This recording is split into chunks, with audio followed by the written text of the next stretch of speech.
The Emperor's New Groove, the movie regarded as one of Disney's funniest cult classics. But did you know it wasn't always planned to be a comedy? Originally, it was planned to be a serious animated musical rooted in ancient mythology, but somewhere along the way, that version of the movie completely fell apart.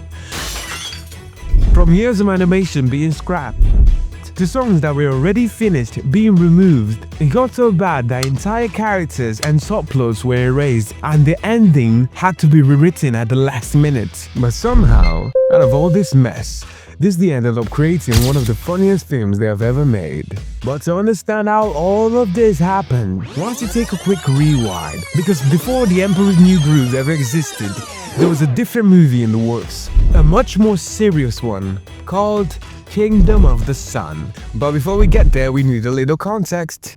The idea of the movie Kingdom of the Sun came from the man Roger Allers, most notably known as the co-director of the massively successful film The Lion King. Just fresh off Disney's biggest success, was given the keys to pick a culture, a story, and make another big hit. And just like The Lion King pulled from African culture, Rogers wanted to explore something as rich. So he chose the culture because he was fascinated by the visuals, symbolism, and the myths. So the plan was simple: mix adventure, romance, and mythology into a musical epic. It was a good pitch, the studio trusted him, and with co-director Matt Dindal on board, everyone thought it was going to be another Disney classic. Wait, what was the movie even about?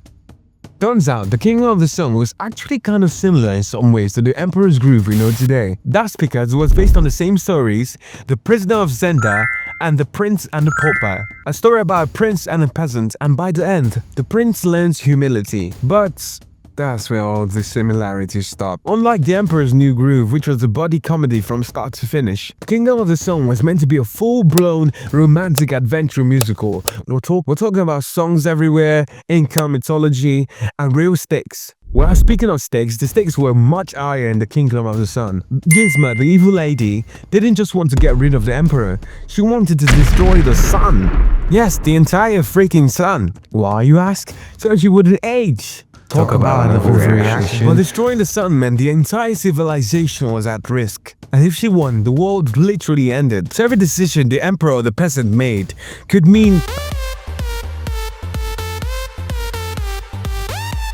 And also there were character differences. Firstly, Cusco wasn't even Cusco yet. He was called Manco. And Pacha wasn't even a middle-aged family man. He was a teenager. And there was also more character additions. One namely a 10,000-year-old rock called Hunka, and there were also multiple romantic subplots, and the music was baked into the DNA of the story. And also, there was no crown. So that was the plan, a serious, ambitious, emotional Disney epic. But that was a problem.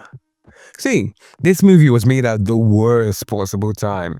Back in the late 90s, Disney wasn't invincible anymore. Earlier, both Pocahontas and The Hunchback of Notre Dame underperformed in the box office, and the audience were getting too tired of heavy musicals. So the Disney executives began to doubt. And suddenly, executives weren't asking, is this ambitious? They were instead asking, is this maybe too much? Because the Kingdom of the Sun was big, expensive, complicated, and hard to market. And even worse, they were running out of time. Fast food deals were already signed and waiting, while the movie was nowhere near finished. They looked at the movie and said, it's too serious, it's too complicated, and it won't finish in time. So they made a call, a massive one. They decided on a full tonal shift. No more epic, no more mythology, having musical. They wanted a comedy, a fast one, a simple one. And Mac Dindal loved the idea. And as for Roger, he wasn't really fond of it. So he left. And suddenly, Disney had a short time to save the entire project, although run the risk of it shutting down completely. So production was halted, everything stopped, and when it restarted, almost everything was gone. They threw away the plot, the mythology, the romance. All that remained was Yzma and Manco, who was quickly renamed Cusco. The film was retitled from Kingdom of the Sun to Kingdom in the Sun. That's a big brain idea. And Cusco, once the supporting character, became the protagonist. This was the first massive Disney overhaul since Pinocchio. And if you want to hear about that interesting story, or if you enjoyed the video so far, like and subscribe so you won't miss out on any of my videos. Where were we? The movie's dying. So Disney brought in a comedy writer, David Reynolds.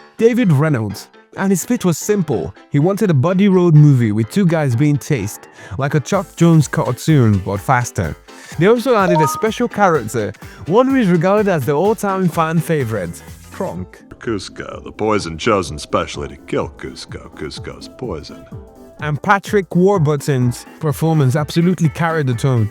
And suddenly, the movie had rhythm, timing, confidence. And as for the musical numbers, Sting, he was the guy who wrote the music. Sting stayed, but barely. Disney only asked him for 2 songs, one in the beginning and one in the end.